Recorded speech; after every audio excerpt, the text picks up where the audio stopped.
Hi, I'm Craig Warmbold, a former board member with the Beaver Dam Area Community Theater, an occasional performer, and I've got the privilege of moderating this discussion about the earliest days of the Beaver Dam Area Community Theater with a very interesting panel of guests who are going to introduce themselves today, starting with the young lady to my left.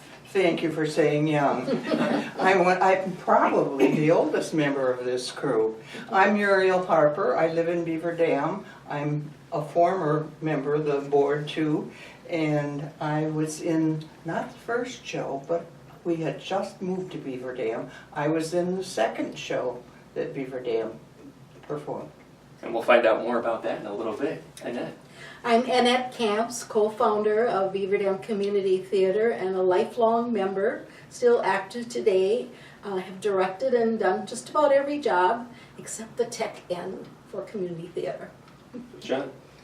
I'm John McKinstry. I've been a part of the Beaver Dam Community Theater since its conception, referring to the day that Annette Camps came into McKinstry's Home Furnishings and asked me if I would be interested in starting a community theater. And I thought, great idea, and we did that. You did. I'm Roger Van Haren. I'm a charter member of community theater. I've been on stage a number of times. I've done all kinds of backstage jobs, set designs, set decoration. I've never done sound or lights, but I've been active with this group ever since its first day. I'm Marilyn Van Haren.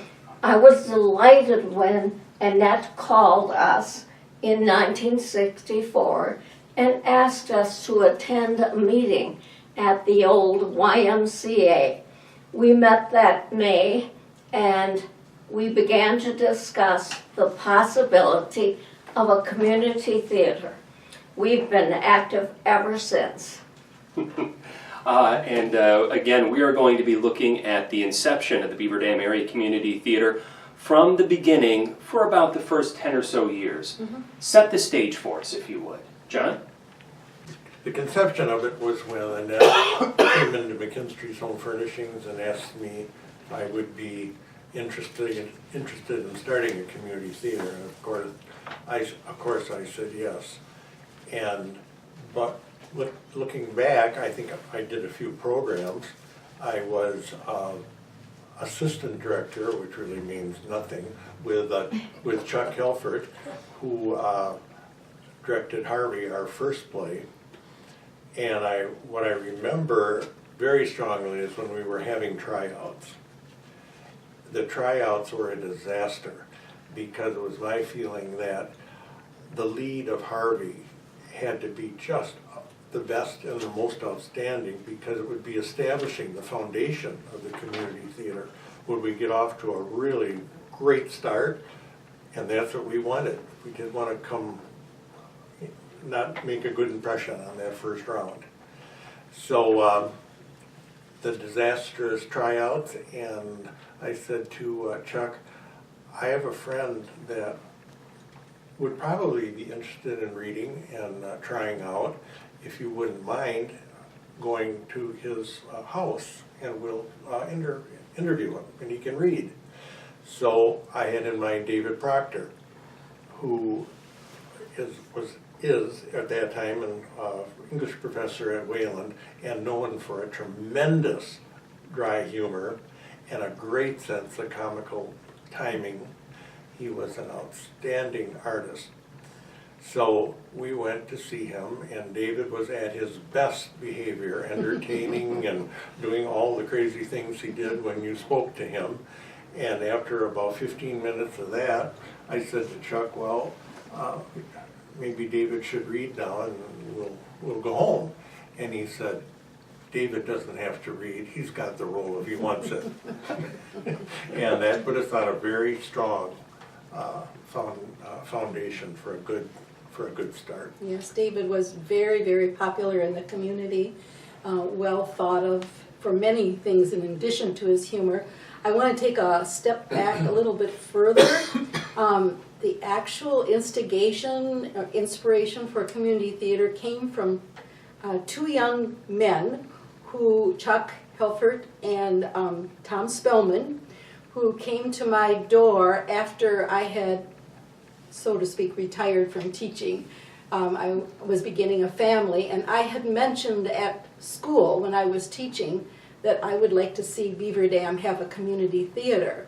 Well, they went off to college and came back after their freshman year and said, "We haven't forgotten what you said. We would like to do that." So Chuck was willing to direct. It would be a great experience for him. And then the wheels began to move, and I went to McKinstry's. And just to put things in perspective, John, McKinstry's Home Furnishings would have been about 100 years old at the point when the seeds of the Beaver Dam Area Community Theater started to take root? Yes, 110 years old. Oh, good Because gosh. the theater now is 50 years old. The 50, yeah. 55, actually, 55, next year. okay. Next And year. McKinstry's is 1858. 1858, so 160, Yeah. if I'm doing my math correctly. Yeah. It's And amazing. John's paying for this filming. But when you do all that math, you're talking about just these two entities in Beaver Dam, over 200 years of presence here, and they have this connection at the very beginning. Exactly. Getting the ball rolling for this community theater building, which now as we record this is on the precipice of opening in its new location on Maple Avenue. And we're wanting to take a look back in those earliest days and talk about the cast of that first show. Now, the first show was Harvey. Tell us about Harvey. Who was in the cast? Who was behind the scenes? How did it come about? What more can you tell us? Can you elaborate a little bit? Now, Muriel and Roger, you guys were both in. No, we were in the second show together. I was in the first show. You were in the first show. Yeah. Okay, Marilyn. No, I was Okay. not. All We're right. going to tell them There's where a we different were, story Marilyn. there. A different production. Of Harvey. No. Okay. You had a different first production. Yeah. Yes. Okay. We'll talk about the first production first. Annette and John, were you guys in the first production? No. Okay. Marilyn is referring to a totally different kind of production. She and I were both in the hospital having babies. Well, that's not in the script. No. But it made the front page of the Daily Citizen. Oh, look at that economic squeeze. And The telephone company ran a direct line from the stage to their hospital room so that they could hear the performance. so that you guys as founding, now you guys are founding board members, right? Essentially, we'll get to how the board was formed later. But you guys were so invested in this that the phone company had to run a line to your hotel. How would you? Maybe we have to back this up with just a little bit. Well, there was a connection to WBV, Roger. You want to tell them? And there's a connection. I was not in town yet at the time, so I'm not familiar with this story. You weren't born. I was not born yet either. I don't know I don't remember exactly who was responsible It for would be setting it up. Dick McDermott. Yeah, Dick McDermott was one of our early members, he and his wife, and he worked at the radio station, and he had this idea that we could do this. So they set up a machine in their hospital room. Actually, they moved one of you, I think, to a different room. And then they ran this line directly from the stage to their hospital room so that they could listen to us do that first performance. Because your wife said to you, what? I am going to listen to this and you're going to figure out how? Is that essentially what happened? No, I had nothing to do with that. How did it come about that this was even something, Annette, did you push for this? No, it was Dick McDermott's idea. Just all He was Dick McDermott. very ingenious and Okay. innovative about things. He was a real prize for us to have at the beginning of everything. Because he sensed that you guys would want to be part of this first performance. I think that's the way I remember it, Marilyn. Exactly. How?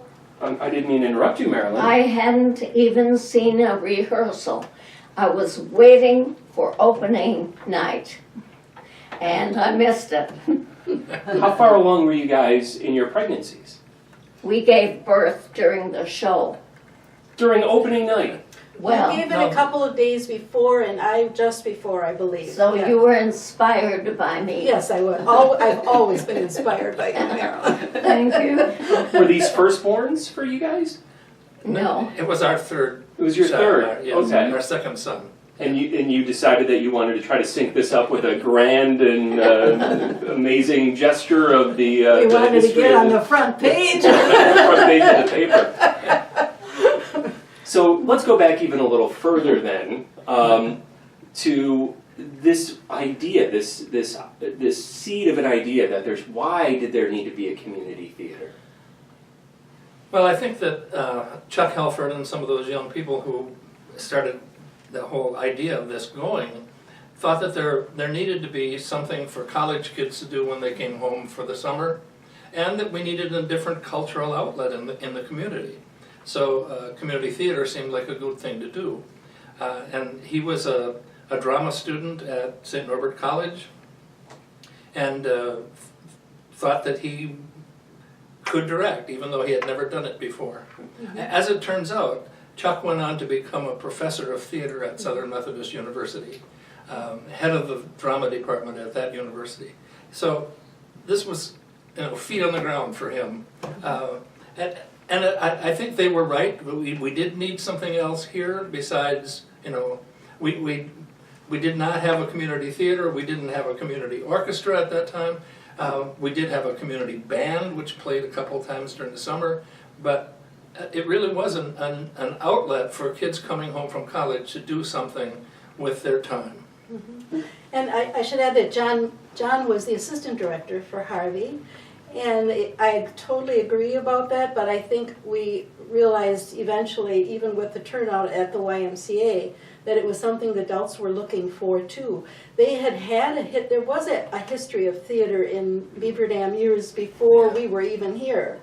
In fact, I think the church at St. Peter's had a group that was fairly strong, but that was a long time before we ever talked about this. My inspiration for it was not only for kids, but when I was a kid, just like Chuck, I was really interested in drama and active in high school, and the Attic Theater was in Appleton, which was like very near my hometown in New London, and it was kind of semi-professional kind of community theater, and I was just dying to be able to go there. It was only like 20 minutes away, but in those days that wasn't possible. So that was always, I think, in my mind, that wherever I lived, I was hoping that there would be that kind of accessibility. And what role did you play in those early days of getting this theater formed, Annette? The same role she plays now. the driving force between almost anything we do, and that's there. Is that right? Add impetus to the drive, yes. Thank you, Roger. Well, why don't you describe Annette's role then? Well, I was sort of on the periphery of all that. I went to the meetings, but I wasn't aware of what was going on behind the scenes. So I'm not a good one to be able to tell you that. Annette, why don't you tell us what was going on behind the scenes? Well, as Marilyn said, we reached out through the paper and the WBV and announced that we wanted to organize this theater, and we held that first meeting at the YMCA, and we were amazed at the attendance. It's probably enlarged in my mind. I'm thinking 100, but maybe it was 50. But it was a large group of people, so we were very excited and inspired by that. And then our first board was really the key to what we have today, because we were very fortunate to have Tom Wells, a judge in for Dodge County, who had theater background and very knowledgeable about how to write this Constitution and the bylaws that made us a nonprofit and stabilized. Right off the bat. Right off the bat, I think that was the best thing we ever did. And I was on that board. I was president of the first board. John was on that board. Somewhere along the line, Roger and Marilyn were on those early boards. You were as well. So there were some key people, most of them probably involved in Harvey, who started the engine. And then we just were very fortunate to have people to see its value and keep it going. What do you remember, Muriel, about those earliest days and getting the ball rolling, the seed started? Well, we had just moved to Beaver Dam. My husband was teaching in Beaver Dam. I just remember calling Annette about the second show, and I wanted to know what were her qualifications for it. Because I had been a theater major in Eau Claire, and so I really wanted to know, and I was convinced that she knew what she was talking about. So I wanted to get involved in this group. And so you were then in the first show and the second No, show? no. You were just in the second show? Yeah. Not just in the second show, She but was in And a few several, others. yes. and a couple to Definitely, follow. yes. And so again, raise your hands if you were in the first show. Roger, I was. you were, what role did, now this is Harvey that we're Yes. talking. I played the young psychiatrist Okay. who tried to deal with Elwood P. Dowd's vision of this rabbit. Never was able to come to any conclusions with it. But an interesting thing about that play, it somehow caught the attention of the Milwaukee Journal. In the right. days before, it was the Journal Sentinel, and they came and did a story on the beginning of our show, of our theater. That's right. Actually, like front page pictures of the entertainment section of the. I was in the Milwaukee Journal, for heaven's sake. David Proctor and I were, and Judy Zimmerman were in that picture. And then there's a picture of people waiting to get in. It was an amazingly important deal. The journal was interested in seeing communities get new activities going, and it really helped us a lot. There was another key to that too. Chuck Helfert, who was the director, was the son of the editor of a local newspaper, and he was very instrumental. But I think it was his wife, Chuck's mother, Beryl, and the editor's wife, of course, who contacted the Milwaukee Journal. She just thought that should be done. She was a very persuasive person, and between herself and her husband, I think they were an element in getting that in the journal, and it was a wonderful thing. Yeah, it got us off to a great start. Right, and Joe was very important in the early development of this group. He had a column which he called the Open Eye Club, and he almost never failed to mention us. Whenever his column came out, we were somehow in it. We got that support from the publisher of the newspaper, which was really nice. How was the response from the general community to your first play? John, you want to address that? It was very well received. I would say outstanding. I think we sold out. We did only 2 shows. Yeah, we only Yeah. did 2 shows. And of course, a great deal of that had to do with the name David Proctor. How so? He was very well known in the community, a talented actor, great comedic timing, and Very loved. he just would walk out on the stage and the house would come down. That's true.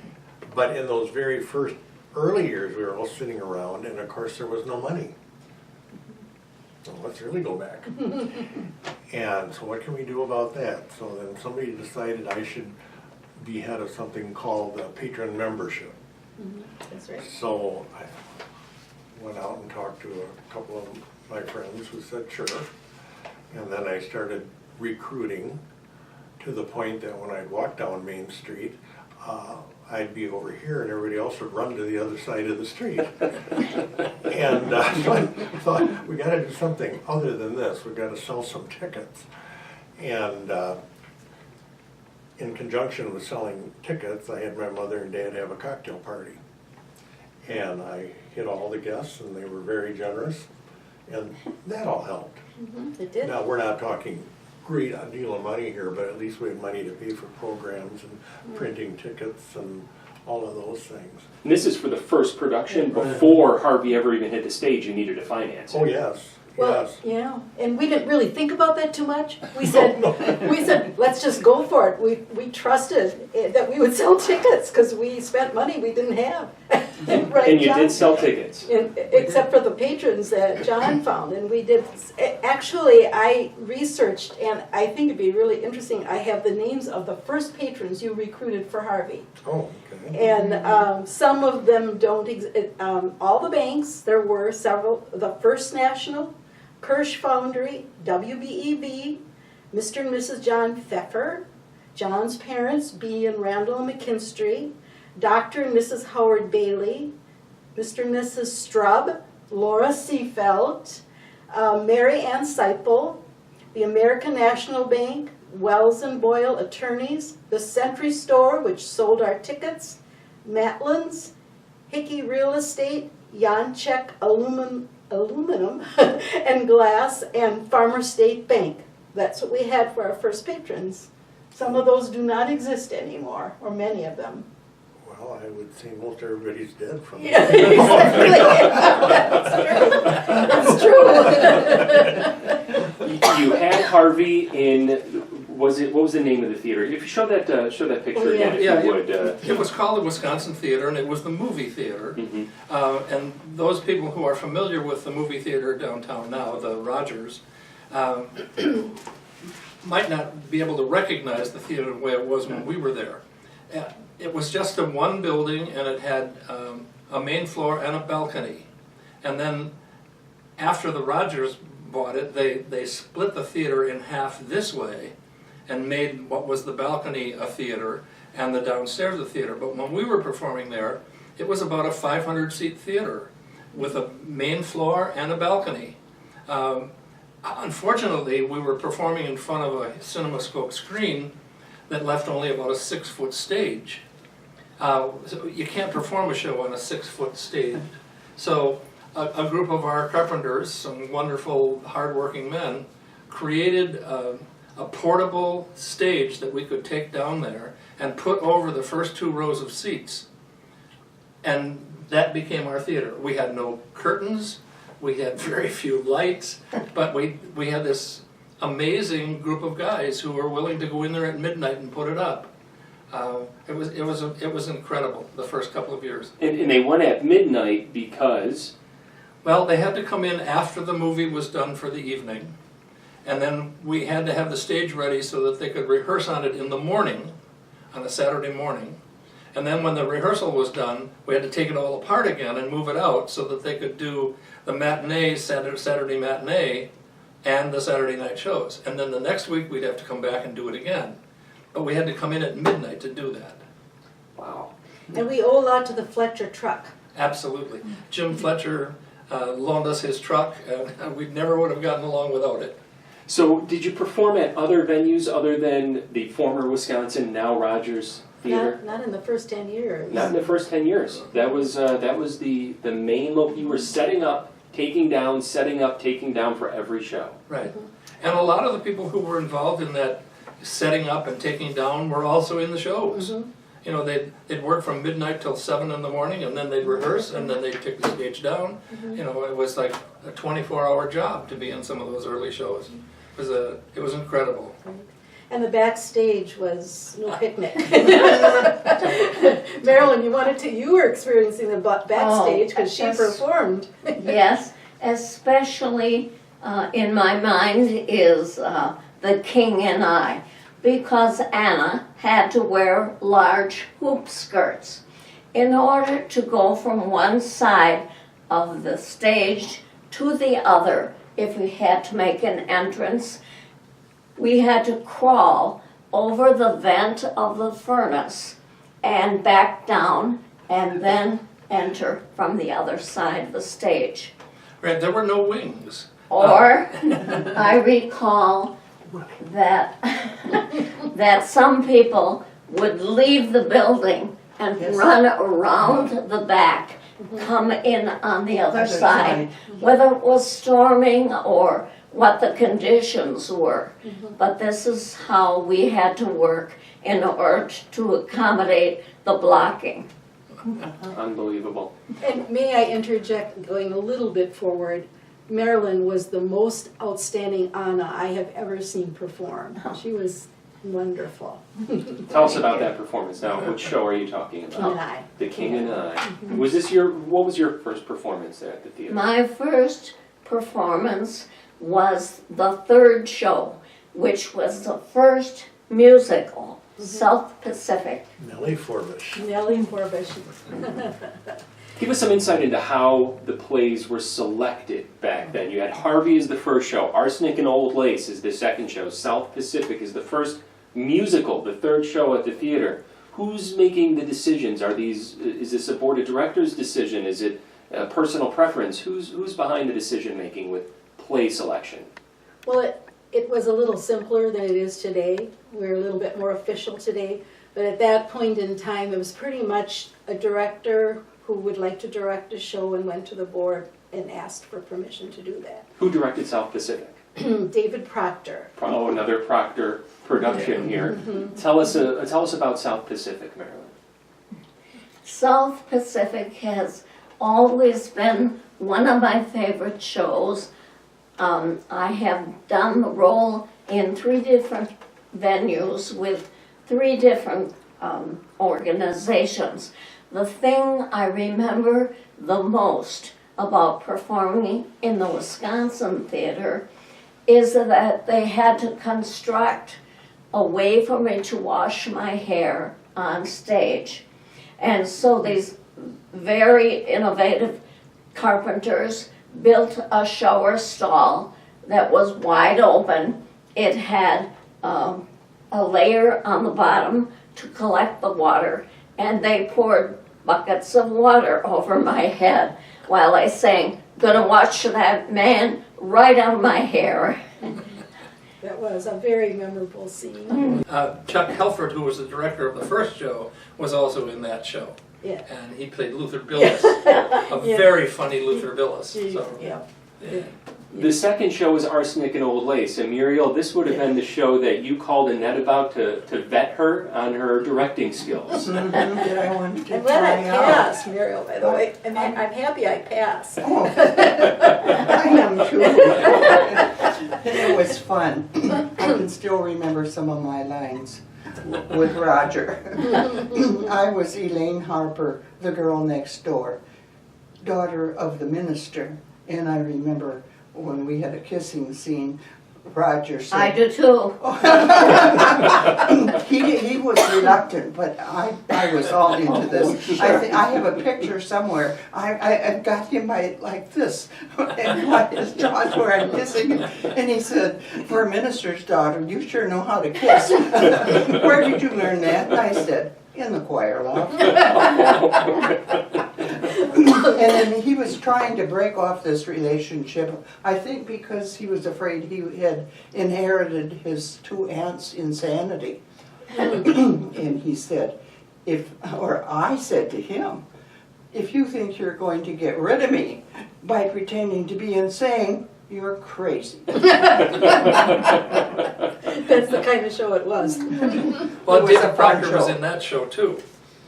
David played Dr. Einstein, the sort of alcoholic plastic surgeon, and he was very, very funny in that show. Yes, he was. He always was incredibly wonderful, but he was wary about that role, I remember. He did not feel real comfortable about that, although I was totally satisfied. I directed that show, and I thought he was doing wonderfully, but in spite of all his comedic presence, he was very conscientious about what he did, and I think he did a great job. Who were some... Oh, Marilyn. I was just going to say, he was also very creative with his dialogue. So we're never quite sure what he might feed us for a line. Lots of fun. Who were some of the active volunteers in that first decade? What were some of the significant behind-the-scenes roles that active volunteers played in the theater? I would like to answer, or we can answer that, but I would like to refer back a little bit to where we rehearsed for Arsenic and Old Lace, because that was pretty emblematic of what we were going through behind the scenes. So you're rehearsing not at the Wisconsin Theater? No, we didn't have access to the Wisconsin Theater because the movies were playing. That was just for what? Just for tech just and dress and performances? performance. Okay. Yep. So just about a block down, there was a 1-hour Martinizing dry cleaners. And we were able to use that, the second floor, for free. And we were rehearsing in February and there was no heat.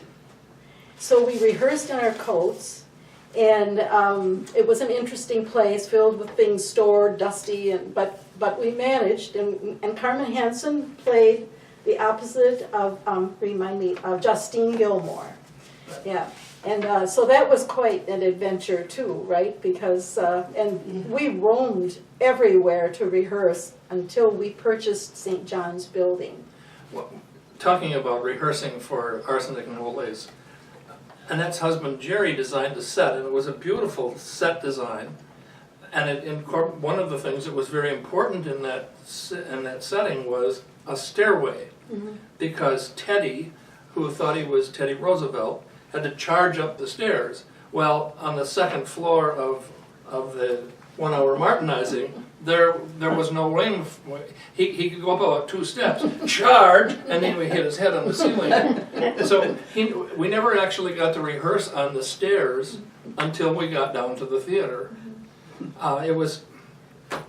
Those were interesting days. There were times when the set didn't get completely painted until about 2 minutes before the actors went on stage. And so the actors that are on stage are doing these rehearsals at, what was St. John's, you said? Well, eventually, about 2 years after, we purchased that in '68, I believe. Was that the first formal purchase by the Beaver Dam Area Community Theater? Would have been, what, St. John's Church? It was a church. Yeah, a little church about 2 blocks from where we're sitting right now.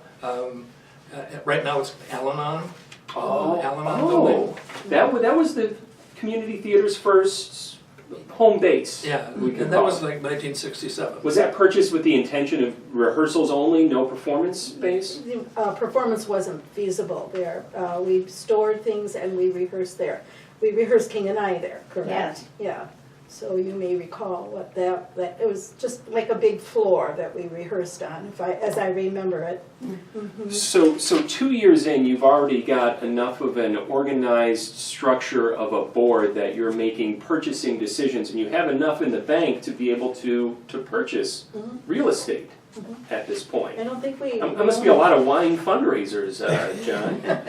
No, I think you can thank Marilyn, because anytime it would be announced that she was going to be leading in a musical with her beautiful, beautiful voice, the tickets sold like that. It's true. She had the same jaw that David Proctor had.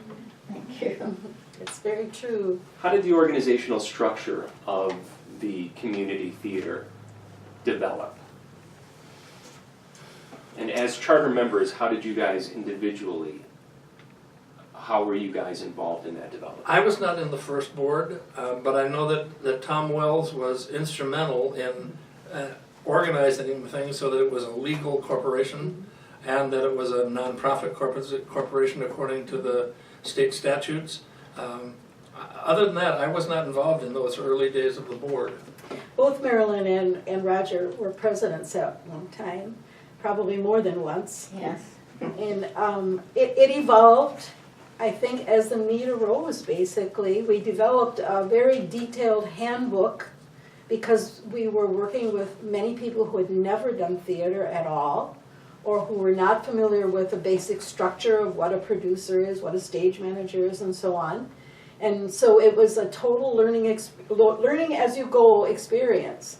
But we did put together a handbook to help people understand all the details, the organizational details, and some of the aesthetics involved. And that handbook has been revised many times over the years, but the core of it, I think, is still in the current one.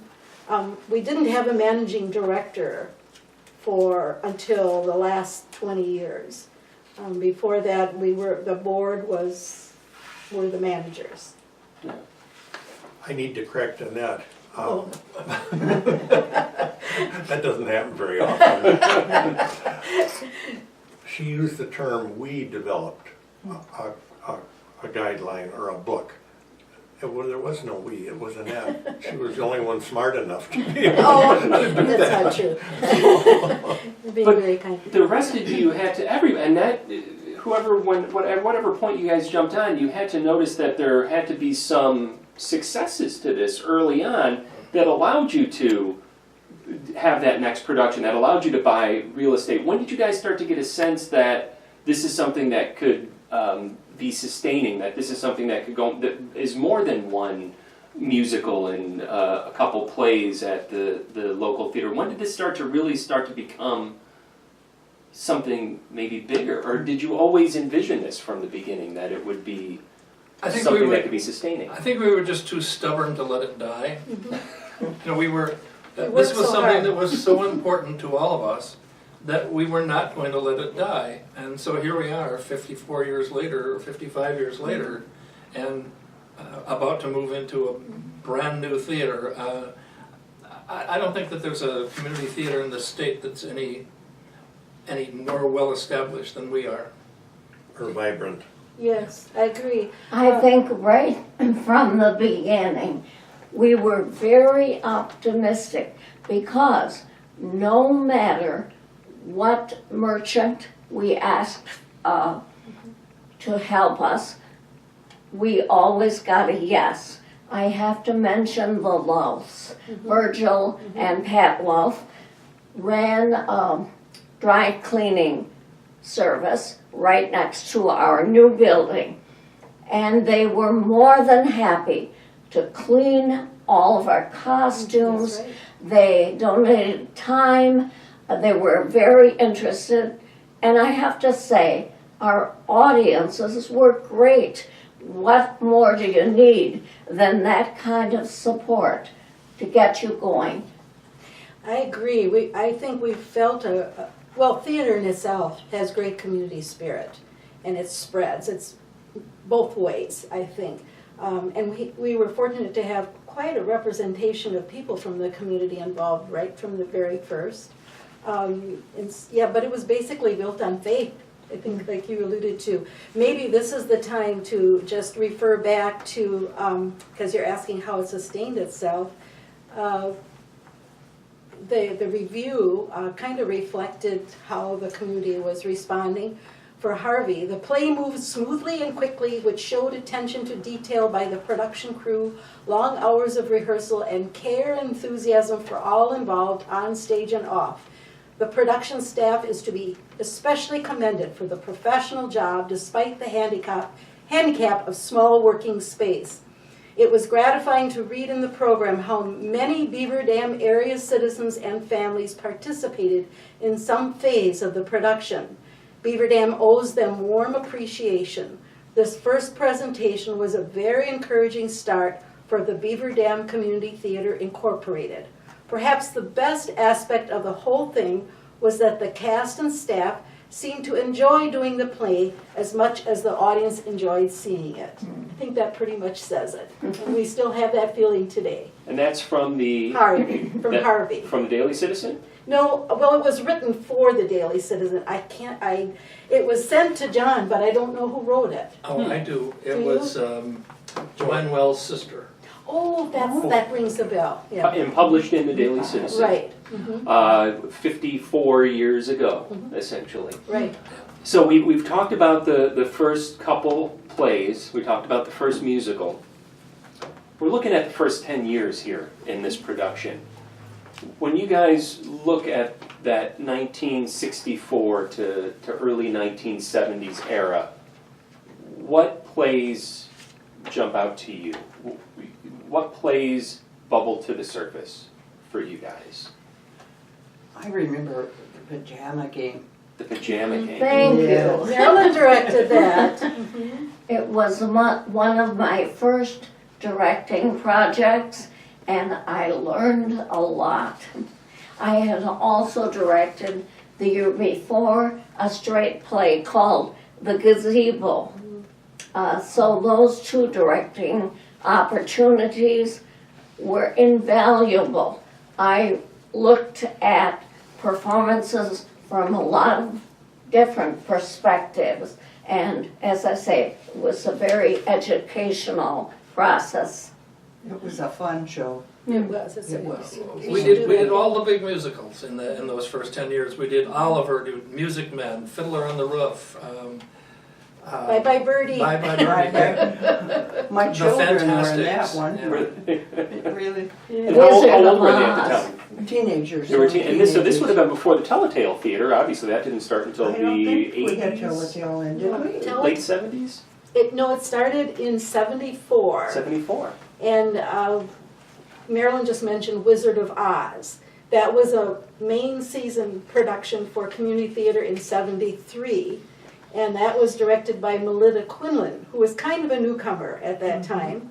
And she had the inspiration to start I think a lot from that experience, because there were children involved in that show and a lot of children came to it. She was inspired to develop the Telltale Theater. And if I remember correctly, it was the Van Heren's son who came up with the name for a Telltale Theater. No kidding. Yeah, our son Chris, Yes.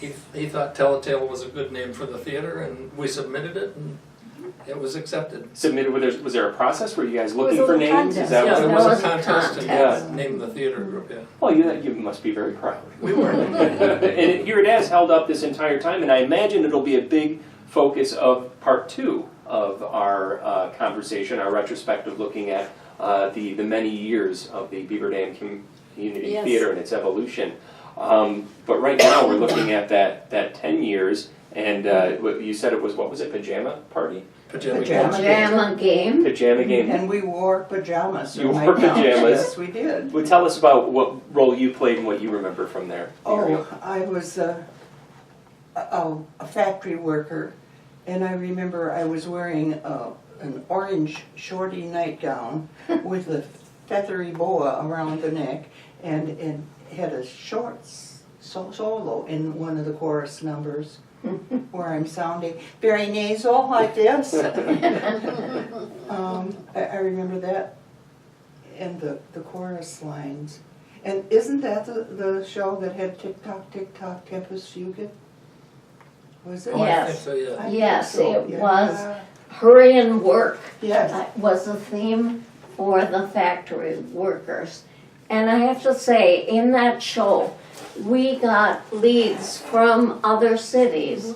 One of the main male leads was from Watertown, a wonderful singer. So we began to branch out, reach out to the area, and therefore our name now is BDACT, Beaver Dam Area Community Theater. Was it pretty close knit? Was it really Beaver Dam based those first few plays, those first few years? Yeah, pretty much. Yeah. It wasn't intentional, No, though. We sure. were open to others, but we became, like as Marilyn is saying, an example of someone coming in, and we really wanted to get more people involved and more audience. So that's how Did we it feel like it was growing as much as it does now in retrospect back then? I don't think so. Well, in some ways it did, because after the first production, which was only 2 nights, we were able to extend our runs a little bit. We were able to afford to rent the theater for another night, so that we could do a third show. And eventually we started like 2 weekends, which meant putting the stage up and down, a couple of different weekends. But I think we were confident enough that the people were going to come and see us that we were able to do that, to expand. You mentioned couple weekends. We also did a couple shows in one day, matinee Yes, we and did. evening That's show. right. Was this, the movies are popular, and I assume this was a one cinema town at the time? Or Yes, Yes. it was. Yes. So was there ever any backlash about people wanting to go see the movies and there was a play on the stage? No, I don't think so. We never felt that anyway. No? So, And the numbers kept growing? yep. Great. John? Go ahead. Oh, I was going to say, if that was the feeling, they would never say anything to anybody in this room. That's true. I was Oh, the going. very first play here at Harvey, I was just looking at this. Peg Doring, you asked if we drew from around Oh, the yeah. town or around the county or the state, and Peg Doring was from Cambria. And Okay. she was just outstanding She was in very Harvey, and a very funny lady. And that's a heck of a drive. That wasn't Fox Lake. That's more than the next town Yes. over Yep. at that point. So the word had already gotten out before that first play. Yeah, I that guess this was so. happening. Yeah, And you probably didn't have the competition like you do now with the Murray players in Mayville and the Houston players in Eustisford. No. You guys were pretty much the only game in town. right. Yeah. Isn't that something? And now we've expanded, getting ahead of myself a little bit, but I mean, we have had people coming from Madison and Milwaukee and beyond to be in our shows. So that's significant for us too. I think in those early days, the rewarding thing for me was brings back this memory when I look at this picture of the cast of Harvey. And this does not include all of the behind the scenes Right. people, the set builders, the makeup people, and they're just as important as who's on stage. Who sticks out in your mind, John? Jerry Camps. Clayton Warden. Clayton Warden. Clayton Warden was one of our first carpenters. He helped us to build that stage platform that we put in front of the movie screen. There were a whole bunch of guys who worked tirelessly in order to do that. The Wallendales? Yeah. Yeah, it was an amazing group. Yeah. You're mentioning makeup made me think of The King and I. It was summertime and it was hot and we had all these blonde children trying. Yes, I remember that well. Needing to have dark hair. And I don't remember what we used, hair rinse of some kind, was that it? And skin tone too. And, yes, and as they got warmer and warmer, their makeup, or their hair dye started running down their faces. At that time, you directed, didn't you? Yes, you starred. To show you I how was the in makeup. I'm sorry. To show you how the community got behind us, there were when we had big cast musicals, there wasn't a room in the theater for us, for all the performers and the backstage people. So Gene Smith, who owned the mobile home park outside of town, brought in a mobile home and set it up next to the theater as a makeup area, makeup and costume area, outside the theater. But you had to go outside to go in there and change costume, then come back in around to the front and get into the theater that way. That was an amazing help for us to have that kind of support, because there were 3 tiny dressing rooms up on the second level of the old vaudeville theater, and Rat-infested, by the way. rat-infested, and it was unbelievable. Rickety old stairs going up there. This is the Wisconsin Theater that we're Wisconsin talking Theater, about yeah. still. Now without rats, No, we no, should not mention. without rats. It was just an old vaudeville theater, It was, basically. Originally, the Yeah. Rogers Cinema, as we know it now, started out as a vaudeville theater. Yeah. So there were dressing rooms, because that would have all been live performance Right. at the time. But there were 3 tiny dressing rooms, and they were on the second floor. So I assume that theater wound up getting gutted, moving away from having people in there and toward having films in there, so they needed those dressing rooms less and less. But it was just at the tail end of that experience that you guys were able to utilize that for this second coming of live theater there, as it were. Yeah, exactly. To show you the dedication to some of the construction people, we had to build the sets away from the theater, and the sets had to be built in small enough pieces that we could get them in through the door of the theater. But occasionally somebody mismeasured or whatever, and there were times when we had to take the set pieces up over the railing of the outside fire escape and into the balcony door, and then drop them over the balcony down to the main floor so they could be set up on stage. You had to have a lot of dedicated people to do that. Wow. And ingenuity. Right. And for some reason, when we did Oliver, they decided to have the orchestra in the balcony. The only way we could get the piano into the balcony was to take it up over the fire escape and in that side door and into the balcony. And we had to have a crew of people to do that. And I can remember that when we were doing that day, John Oughton, who became a very popular actor in our group, just happened to be walking by.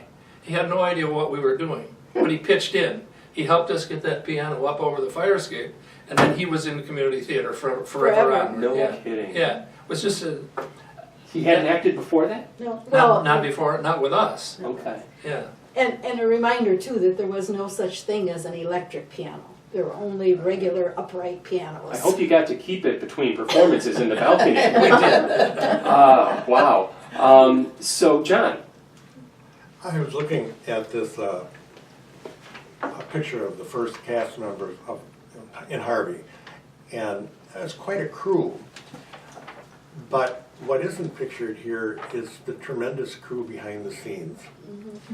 And I think that's so very important. Those behind and in front. But how the theater was received with such enthusiasm, because we had all these people that were, can I use the term, hams? that were, trying to get out of their offices, their homes, wherever they were, and express themselves in this manner. What John is saying is true. There, in this cast, there were, I think, 15 people total, maybe not even that many. But if we look at the program, there's at least 100 other people named who were doing things backstage or, in the background, or doing publicity or selling tickets or whatever. We had a bunch of high school girls who went around the community wearing bunny costumes, Yeah. selling tickets. The rabbit from Harvard. It was incredible. Also Gloria Waddell, she was in high school, but she was a good sport. Yeah. And they went up and down Front Street to advertise. No kidding. And marched in parades. Yep. Uh-huh. Did you have, Roger, did you have live music with each performance? When We did that did. start? The musicals we did, yes. So for all the music, what about the non-musicals? Was there just no musical accompaniment with a live musical at that point? No need for canned music or anything? But starting with that first musical then, which would have been South Pacific, you were bringing that piano and the rest of the orchestra either into a balcony or was there room somewhere else? There were seats, they took up, about 4 or 5 rows of seats. On the one side, it would be like stage left. And not easy to unscrew and bolt and take out. And then worse was putting them back in. Yeah. And then one of the lead musicians in the orchestra was Marie Andres. Is that the way you pronounce her name, I believe? And she was a very professional violinist. And Connie Keeney was another who helped us many, many, many times. So we had a lovely orchestra pit for our shows, I think. So what musicians Talented.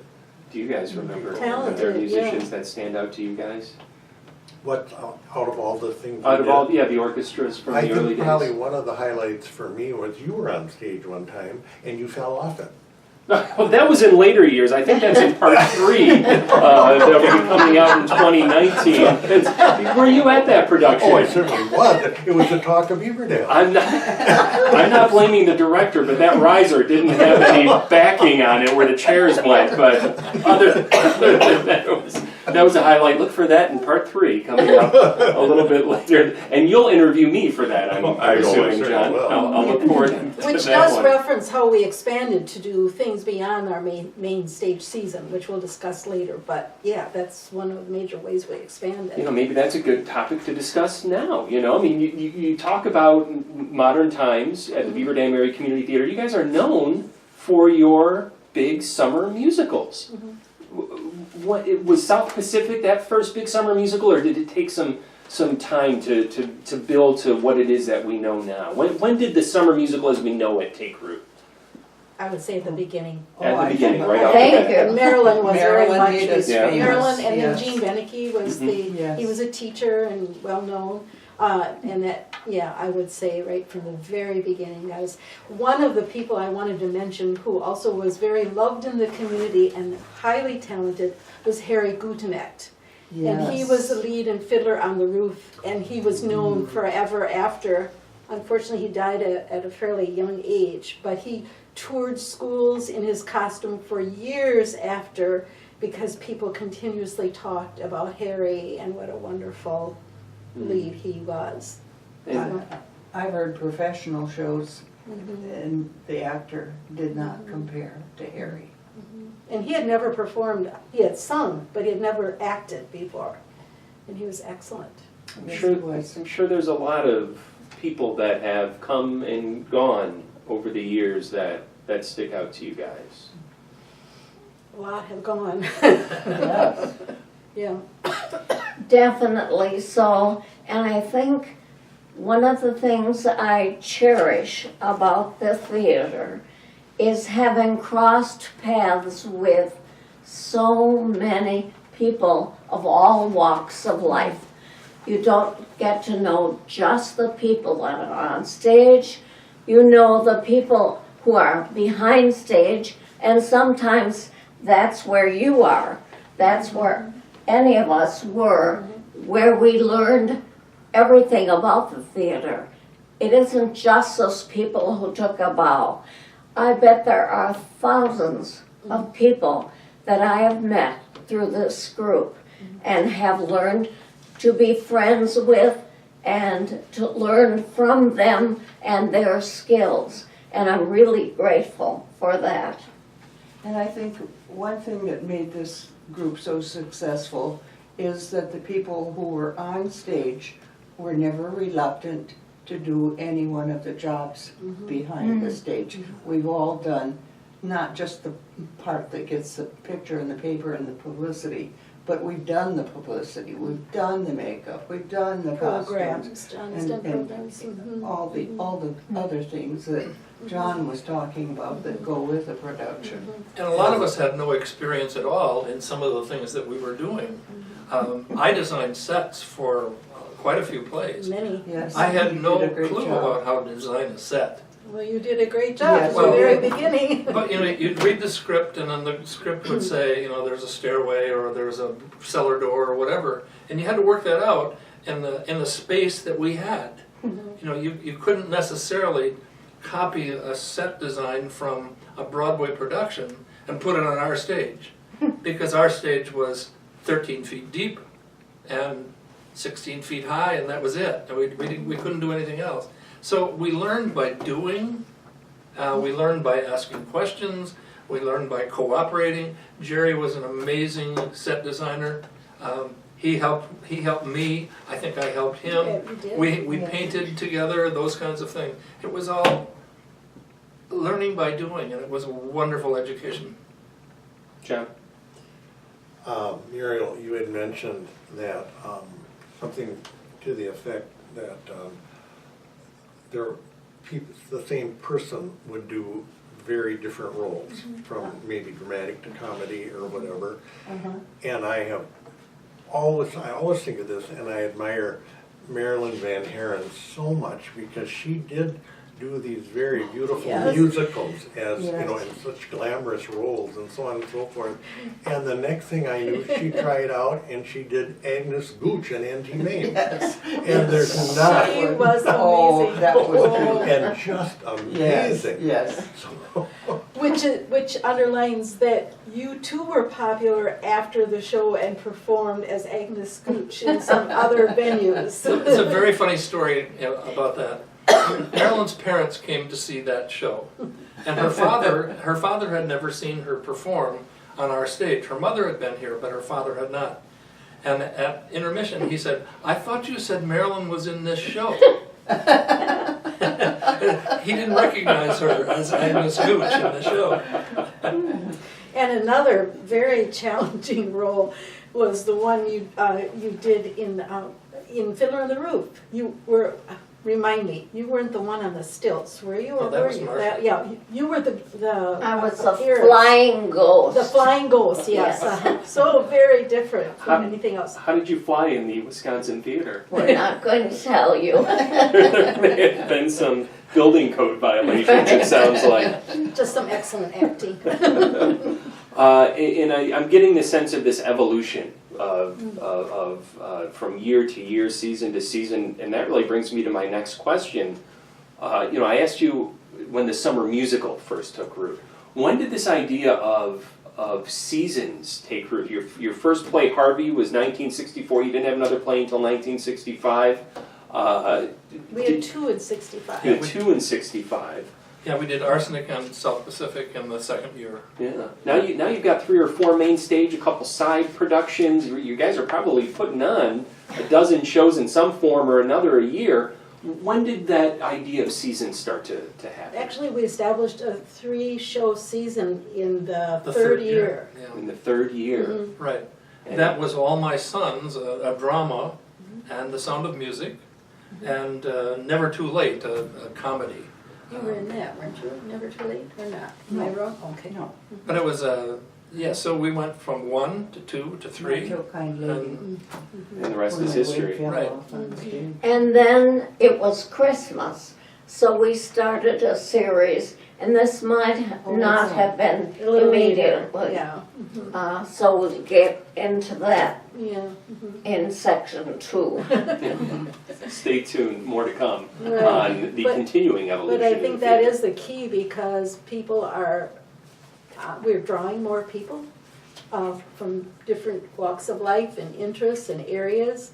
And ideas keep coming and coming and coming, and we keep on expanding our programs and our events, including education, which really did start a little bit in those early years. Our Chuck Helfert, who we talked about earlier about being the instigator for the theater, he came back within this 10-year period to teach adults how to teach creative drama to children. And then that evolved into another aspect of education for a while, a workshop. So those kinds of things were happening all along the way. I asked you a lot about the plays that stick out in your minds. This is kind of the same question, but a little bit different. Are there particular roles that stick out in your mind from those first 10 years? We've mentioned a number of them, I Harry think. Gutnick. Yeah. Gutnick was the big one. Mhm. What was your favorite role in the early days? Was it Harvey? No, I had a relatively small part there. I liked it, but it was small. But I did have the male lead in our second show, Arsenic and Old Yes, Ways. Mortimer, right. And that was my first major role in this group. Yeah, that sort of sticks out for me.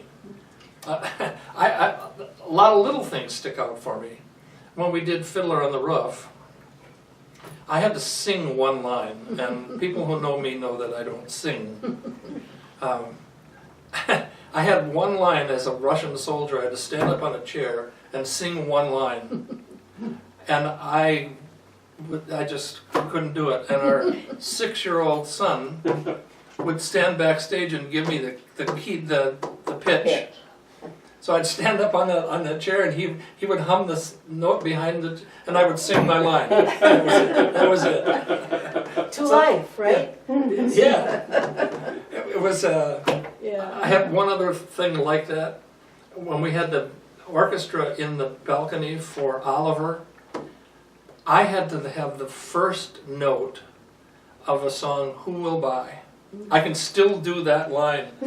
Because it was, I'm not going to, but they would give me the pitch backstage. I'd walk all the way around the theater and up into the balcony humming that note.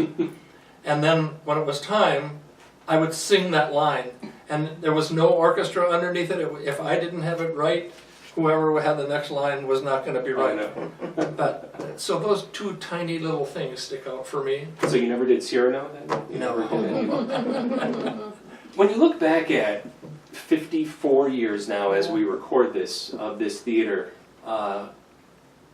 in all of the things that have grown out of that and all of the evolutions that have taken place, given the totality of that time frame, what sticks out to you? Well, I think the fact that we endured, that we had the tenacity to stick with it and just to stay with it and get the things done. We all loved the theater, so it was an easy thing for us to do, but we did it, and here we are. And I think, I love the people in the theater. As much as I love the theater, it opened new worlds. I was a fairly new resident when this all started, and I don't think I would have ever gotten the understanding and feel and connection with the community in any other way other than the theater. It's so inclusive, and so that's been a great part of my life. Not within this time we're allowed to talk about the first 10 years, right? But what still flashes through my mind, not within this time frame, and we'll talk about that in another meeting perhaps, and that was Annette's production of Joseph, which was definitely just so over the top. And then another one that Annette did, where I just had it here, with John Knight, Oh, Bye Bye Birdie. Oh, yeah. She directed Bye Bye Birdie and then dreamed up that the show could not go on without a real, actual motorcycle driving in the theater from the back and down the main aisle. We did it. Steve Nafine was Birdie. But what sticks in my mind is that Joanne Wells, who was the wife of Tom Wells, one of the leaders, she often was the prop girl. She liked that role. And we had a few little discussions because I would usually suggest something that was probably close to the impossible. And I suggested that maybe we should have a few live chickens on Fiddler in the Roof. And she said, that's where I draw the line. I've done everything for you, but I'm not doing that. I do want to mention, though, two people who were very active from the beginning is Carmen and Bob Hansen. Carmen had a lead role in Arsenic and Old Lace and several other roles throughout the years, and Bob was especially good at comedy. I think Yes. you'd agree. Maybe you can remember some of the roles that he was particularly Well, remember. we did 1,000 Clowns, and I can't remember that, he played Chuckles the Clown, I think. Chuckles the Clown, he was a children's TV host, Chuckles the Clown, and it was so funny.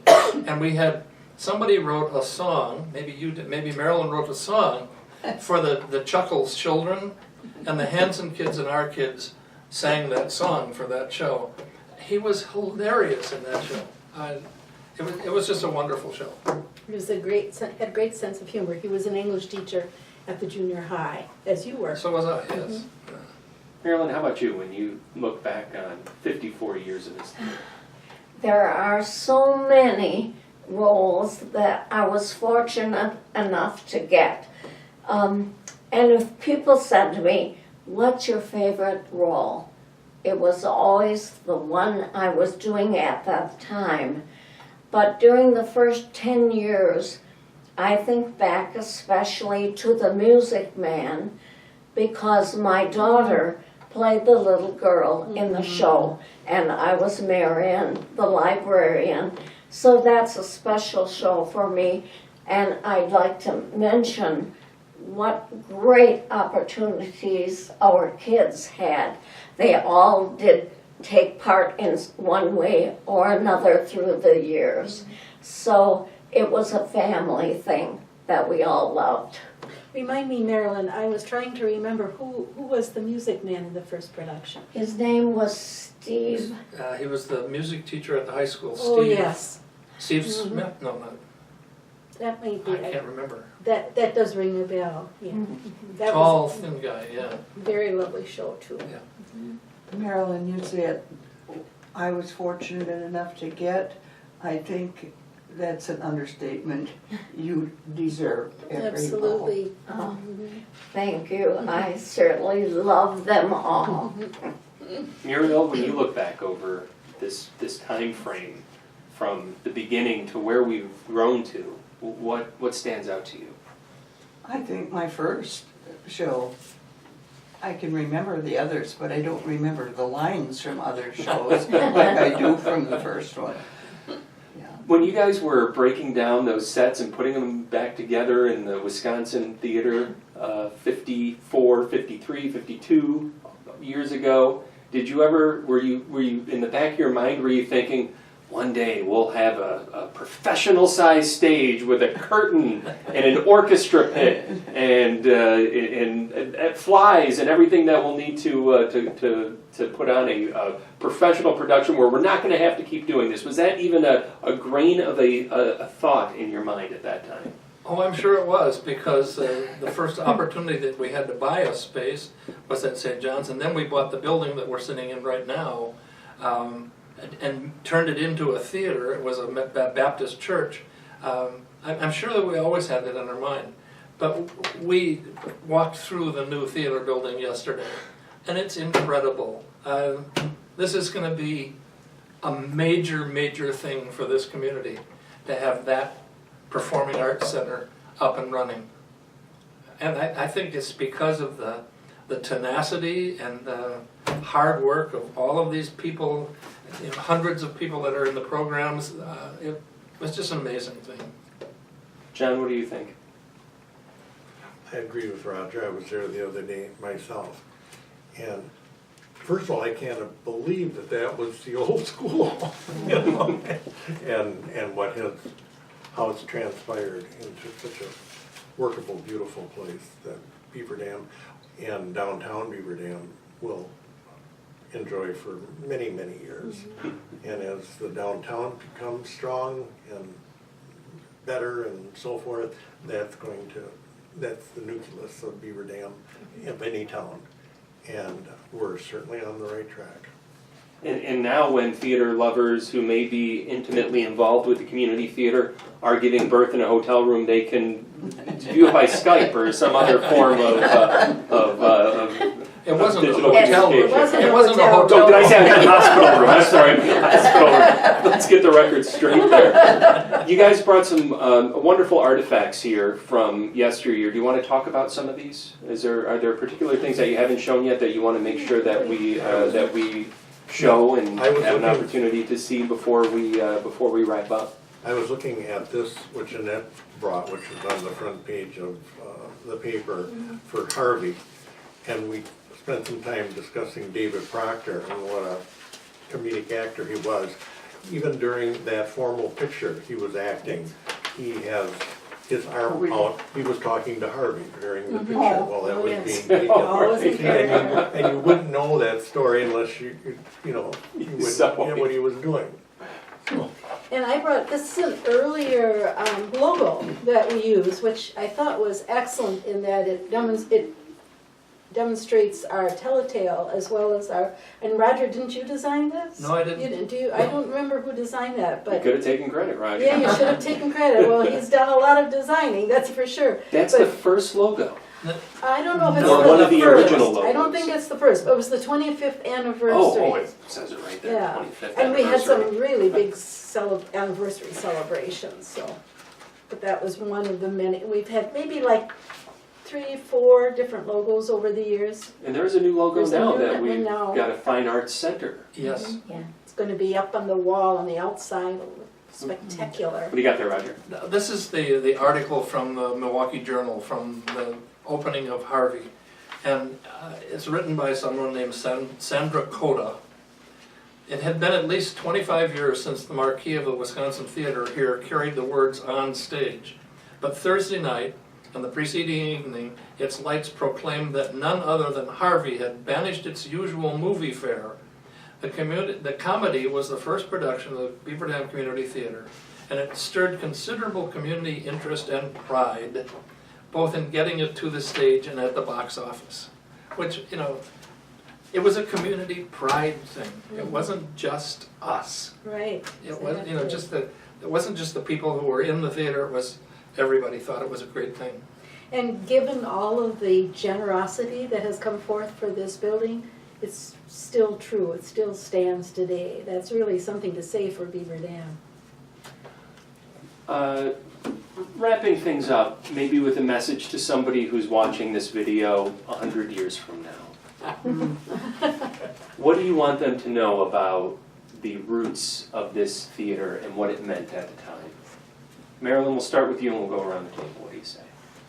Well, I think I've already said it meant unity, bringing together people from all walks of life, all different skills, and supporting the arts and bringing culture into Beaver Dam. I think the word community does it. Community theater is not just any theater, it's a community, and it took a community to do it.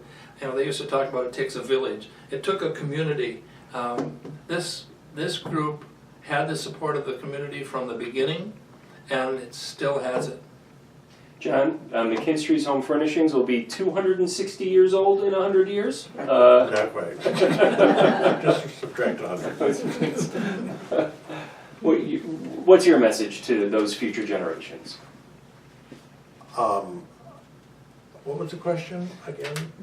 Framing this in the perspective of a future generation looking back at this video, us talking about 1964, what do you want that takeaway to be for future generations? I want them all to know how hurt I've been over all these years because I've never been asked to appear on stage. Oh, now Have you ever tried that's a out? fib. That's a fib. What was your first play? Well, he was an assistant director. Yeah. You've never been on stage? In all this time? And all this time, They- it probably never will be after seeing you fall off the stage. It can be very scary. I still, when the wind is right, I still feel it. But it was an amazing experience for me just the same. And all the experiences that I've had here at the theater, I think, helped me grow a little bit in being closer to the community and maybe tapping into some art within myself that I wasn't aware of. And over the 54 years that you've been doing this, whether you're on the stage or behind the scenes, I imagine that you've been responsible for helping other people with that as well. I don't know about that, but I did an awful lot of programs. Well, and they donated an awful lot of furniture for our stage sets. Is that right? Oh, Yes. Oh, Well, does it get donated or does it get borrowed? well, borrowed. But if we needed anything for a set, we could always go to McKinstry's and get it. It was just that easy. That's Yeah. why we've always had some of the best sets around here, I imagine, right? And of course, John is the largest supporter of the current project of the theater, so his commitment is really appreciated. If you're going to ask me about in 100 years, I agree with all that you've said. Community is the key word, but I think I'm hoping that another 100 years, our world will still remember that the arts are a key to the expression of our humanity. I hope that's still there. And I think just being a small part of such a big undertaking is something that our children should remember. I mean, when this was started, we all had little babies, and now they're the adults. They're going to be the grandparents who are keeping the arts going 100 years from now. Muriel Harper, Annette Camps, John McKinstry, Roger Van Haren, Marilyn Van Haren, founding members of the Beaver Dam Area Community Theater. It's been wonderful having the opportunity to sit down with you guys today. Thank you Thanks. so Thank much, you. Craig. Thank you.